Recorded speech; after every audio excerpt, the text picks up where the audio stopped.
जब महिलाएं मार्केट में आई तो वो कहने लगी 6 रुपए के सामान को कि हम तो 5 में लेंगे।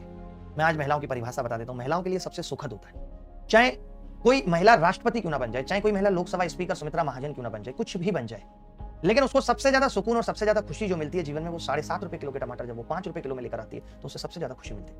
और वो दिन में 10 बार 10 लोगों को बताएगी 7.5 रुपए किलो दे रहा था, मैं 5 में लेकर आई। उसे नहीं पता कि सामने वाले ने 750 ग्राम दे दिया।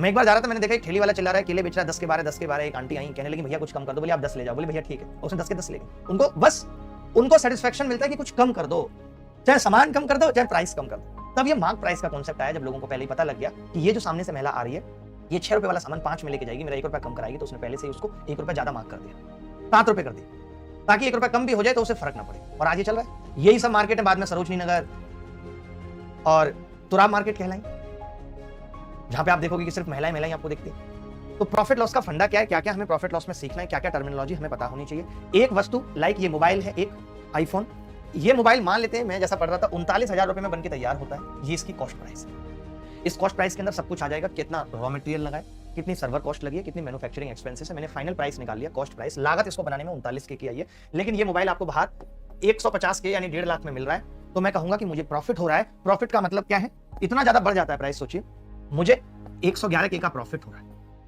अब कुछ ऐसे मोबाइल होते होंगे जो बाद में बिके नहीं, आज से 8 साल 9 साल बाद कोई इस मोबाइल को बेचेगा, डिप्रिसिएशन हो गया, या वो आज ही लेकर आया। मान लेते हैं जो आदमी आज लेकर आया, ये जो मैं लिख रहा हूं ये कॉस्ट प्राइस किसके लिए, ये एप्पल के लिए। मान लेते हैं मेरी मोबाइल की दुकान है, तो मेरे लिए ये सीपी है, ये सीपी ऑफ रिटेलर है। जो सामान मुझे पड़ा है, मुझे ये 150K में पड़ा है, और मान लेते हैं कि मैंने इसको 140K में बेच दिया, मुझे पैसे की जरूरत थी, बिक नहीं रहा था, इसका मतलब मुझे जो 9K का हुआ है वो लॉस हो गया, 9K का लॉस हो गया। अब ये 150K का मोबाइल था, किसी दुकानदार ने कहा कि यार हम 3,000 रुपए कम कर देंगे, तो वो 3,000 रुपए क्या है, छूट है। वो 3,000 रुपए क्या है, छूट है। छूट क्या होती है, मार्क प्राइस क्या है, सेलिंग प्राइस क्या है, कॉस्ट प्राइस क्या है, वो हमने जान लिया। हम ये मान लेते हैं कि ये जो 150K का मोबाइल था, इसके ऊपर जो डिब्बे पे मूल्य पड़ा है वो 160K। 160K वाला मोबाइल 150K में बिक रहा है, इसका मतलब छूट कितनी है, 10K, ऐसे ठीक है। तो हमें जानना क्या क्या है, हमें 2 चीजें जाननी है बेसिकली, कि सारा गेम प्रॉफिट और लॉस का। प्रॉफिट मतलब प्लस, P फॉर प्लस।